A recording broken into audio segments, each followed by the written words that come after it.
Okay, we're going to use the equation of a straight line in order to immediately determine the gradient, which is the steepness of the line, and where that line will cut the y-axis, known as the y-intercept. If we arrange the equation of a straight line so it reads y equals, and on the other side we have so many x plus some number, then the number of x we have is the gradient of the line. So that number of x we're denoting here up at the top by m. So y equals mx. M would represent the gradient, and then the other number, which is part of the equation of the line, that would represent the y-intercept, i.e. the point on the y-axis where the line cuts it. But you have to have the equation arranged in the form y equals. That's crucial. So in this first example, the equation reads y equals. That's great. The gradient of that line is given by the number of x. So in this case, that's 2. So the gradient of that line is 2. And the y-intercept is denoted by the number. So that will cut the y-axis at -4, which would be the coordinate 0, -4, because every point on the y-axis has an x-coordinate of 0. In our second equation, it's in the form y equals, and that's great. The gradient is the number of x, so that would be 3. Where does it cut the y-axis? That number is +5, so it cuts the x-axis at the point 0, 5. Equation 3, how many x does it have? 7, so that's the gradient. What's the number with the line? -3, or subtract 3, so that will cut the y-axis at the point 0, -3.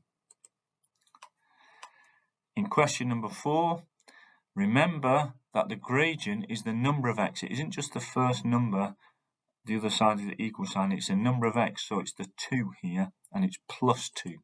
So the gradient is 2, and the constant is 6, so that's the point 0, 6. Sorry, this number, which is highlighted in green, I've just been calling the number on the end, is referred to as the constant.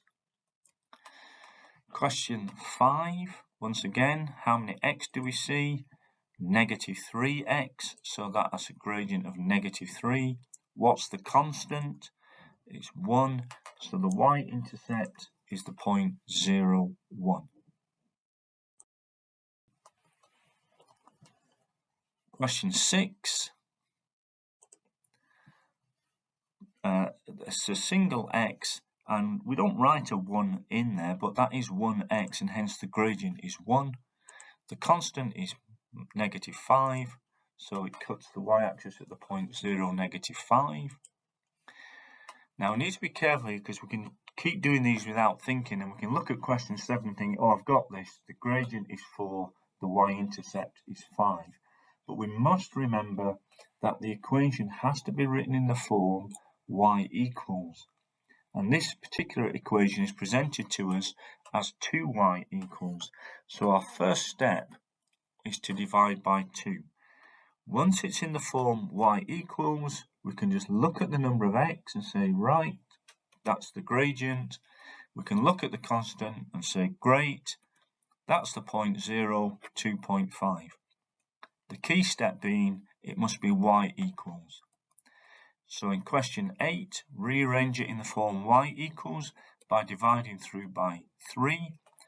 When we're dividing through by 3, be careful, we divide both the 5 by the 3 and this 2 by 3. We need to divide both bits by 3.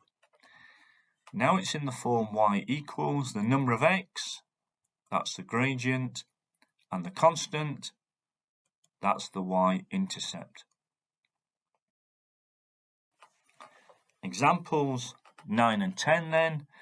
Once again, rearranging the form y equals, so the first step here is to subtract 3x from both sides. Once it's in the form y equals the number of x, that's the gradient, the constant, that's the y-intercept. And in example 10, we've got 2 bits of rearranging to do here. The first step, subtract x from both sides, and then that leaves us with 2y.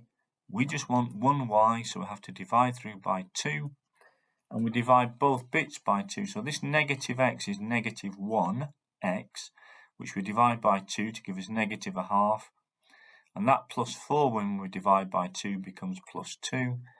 Now it's in the form y equals the number of x, that's the gradient, and the constant, that's the y-intercept. And one last thing, I keep mentioning the number of x, by the way. The mathematical term for that is the coefficient of x, and that represents a gradient.